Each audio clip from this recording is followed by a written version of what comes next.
imkanı olan kimse esirgemesin yardımını. Gerçekten hala güç altında insanlar var ve gerçekten durumları çok kötü. Bir sürü mesaj geliyor, bir şey yapamıyoruz. Sadece paylaşım yapamıyoruz. Lütfen herkes elinden geleni yapsın. Lütfen.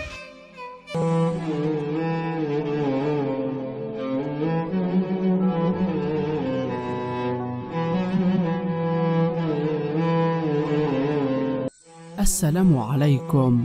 أهلا وسهلا ومرحبا بكم متابعينا الكرام. أكيد حضراتكم متابعين اللي حصل للشيف براك من والده، وقد إيه كلكم زعلانين عليه، لأن فعلا الوقت اللي احنا فيه دلوقتي والزمن اللي احنا عايشينه ما ينفعش خالص إنك تثق في حد، حتى لو كان أبوك وأمك، ما تضمنش الدنيا فيها إيه. ده فعلا اللي حصل مع الشيف براك. ومن مين؟ من أعز الناس ليه، والده اللي احتال عليه وأخد كل فلوسه ورجعه للصفر، لدرجة إن الشيف براك باع العربية بتاعته علشان يفتح مطعم تاني غير سلسلة المطاعم المشهورة اللي كانت عنده، واللي والده باعها وباع ملكية اسمه لراجل أجنبي. طبعا يا جماعة الصدمة كانت شديدة جدا على الشيف براك، اللي مقدرش يمسك نفسه وطلع في أكتر من فيديو وهو منهار من البكاء وبيهاجم والده وبيقول إن العيلة المفروض هي اللي تدعم الشخص، لكن للأسف هم اللي بيحطموه.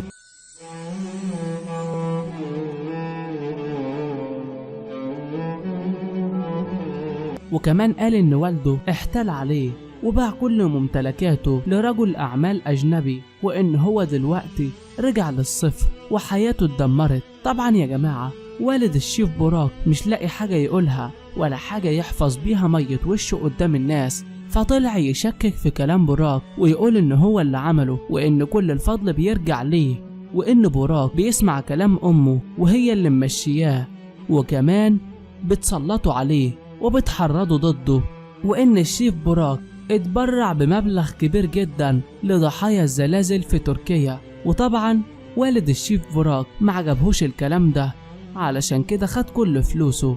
لكن يا جماعة والد الشيف براك إسماعيل أوزدمير خرج عن صمته وحب يدافع عن نفسه من الاتهامات اللي وجهها له ابنه بإن هو اللي استولى على كل حقوقه الملكية وحقوق اسمه التجاري بموجب توكيل عام، وباعه لمستثمر أجنبي. وبسرعة تطورت الأمور بينهم لساحات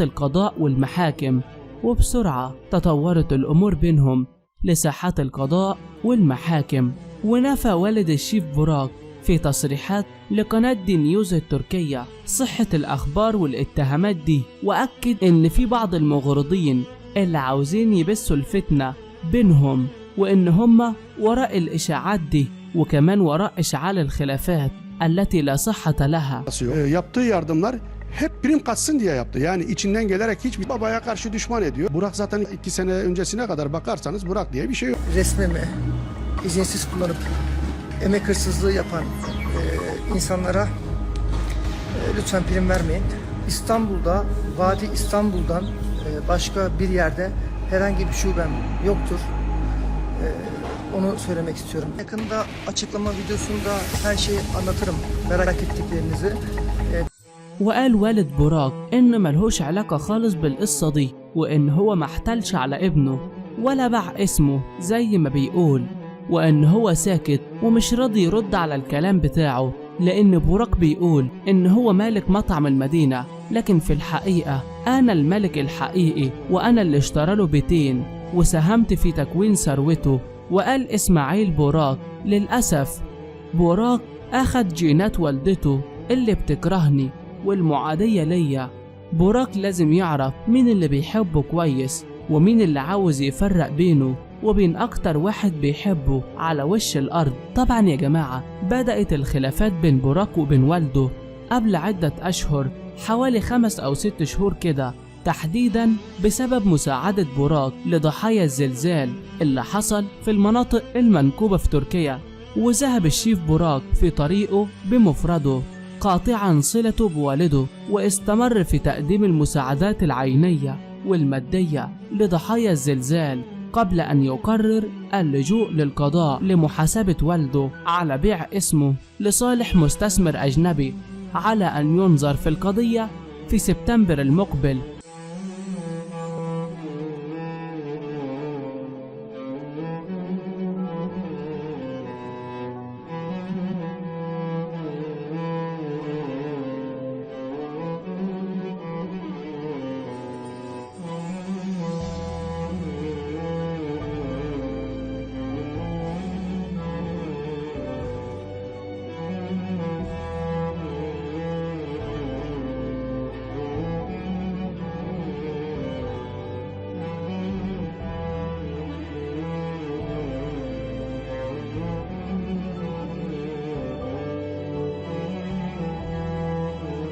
يذكر أن ديديين بوزبورة والدة الشيف بوراق خضعت لمحاكمة دخلت على إثرها السجن قبل 3 سنين لمدة 2 و7 أشهر بتهمة الرشوة في كلية الطب بجامعة اسطنبول. طبعا يا جماعة قصة الشيف بوراق دلوقتي من أغرب الأحداث اللي تصدرت محركات البحث دلوقتي، ومن أكتر القصص المؤثرة. الشيف التركي بوراق أعلن عن افتتاح مطعم جديد ليه بعد ما باع عربيته اللي من طراز فورد موستانج بمبلغ 1,645,400 ليرة تركية، أي ما يعادل 61,000 دولار أمريكي.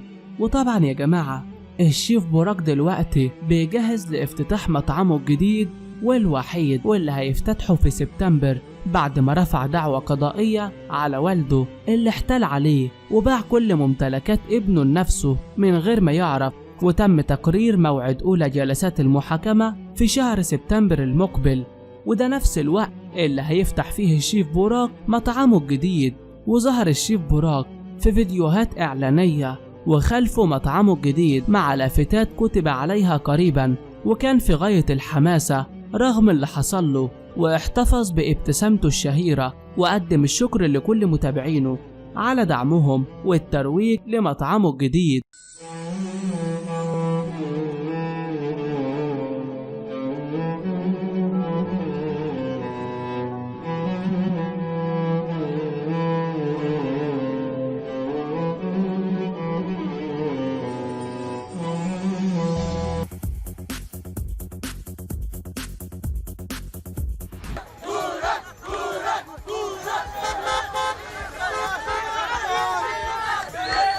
طبعا يا جماعة والد الشيف المعروف قال في تصريحات إعلامية إن ابنه استغل الزلزال اللي حصل في تركيا قبل 6 شهور وقدم المساعدات لضحايا الزلزال، لكن ما كانتش بنية خالصة على حد تعبيره، وكان بيعمل كده من أجل الدعاية والإعلان.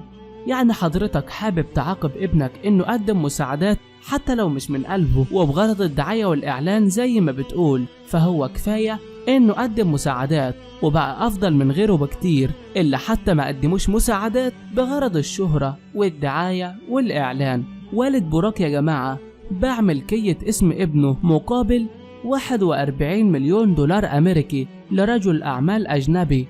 خلال السنوات الأخيرة الشيف بوراق حظى على كم كبير جدا من المتابعين والمشاهدين، مش بس في الوطن العربي، ده في العالم، نظرا لأكلاته الشهية اللي اتسمت بطابع خاص، حتى تحولت مطاعمه لأحد أهم الوجهات السياحية في تركيا. طبعا يا جماعة التقارير الإعلامية أعلنت إفلاس الشيف بوراق، وأوضحت إنه اضطر لبيع سيارته علشان يوفر المال علشان يفتتح مطعمه الجديد في اسطنبول. وفي الوقت الحالي لا يملك بوراق سوى مطعم واحد في مركز تسوق في اسطنبول بيحمل اسمه. الشيف بوراق من عائلة طه وورث المهنة عن والده وجده، وبتمتلك عيلته سلسلة مطاعم في تركيا، ومن أبرز المطاعم اللي بيمتلكها الشيف التركي أشهرها مطعم المدينة اللي بيقع في منطقة تقسيم في اسطنبول، وبيمتلك مطعم هاتاي في دبي وطاجكستان الناجح اللي كان بيتكون من 5 فروع. لكن يا جماعة كل ده خسره بسبب والده. وثروة الشيف بوراك التركي كانت حوالي 12 مليون دولار في سنة 2023، وبيقدر دخله الشهري بحوالي 50 ألف دولار أمريكي. أما دخله السنوي بيقدر بحوالي 600 ألف دولار، إذ يأتي معظم دخله من أعماله في المطاعم، بالإضافة لشعبيته على تيك توك ومنصات التواصل الاجتماعي الأخرى، ما يجعله أكثر ثراء. وقبل أزمة إفلاسه كان يمتلك الشيف العالمي أسطولا من السيارات الفارهة. واشتهر الشيف بوراك بحرصه على الأعمال الخيرية والتبرع بوصفاته لصالح اللاجئين في العديد من المخيمات حول العالم، إضافة إلى دعمه للفلسطينيين، كما ظهر مع العديد من النجوم حول العالم، من بينهم نانسي عجرم وأحلام والفنان العالمي ويل سميث، إضافة إلى البرازيلي مارسيلو لاعب ريال مدريد وغيرهم. وبكده يا جماعة نكون وصلنا معاكم لنهاية الفيديو. شكرا لكم على حسن المتابعة، استنونا الفيديو الجاي، والسلام عليكم. لا تنسوا الإعجاب بالفيديو والاشتراك بالقناة وتفعيل الجرس.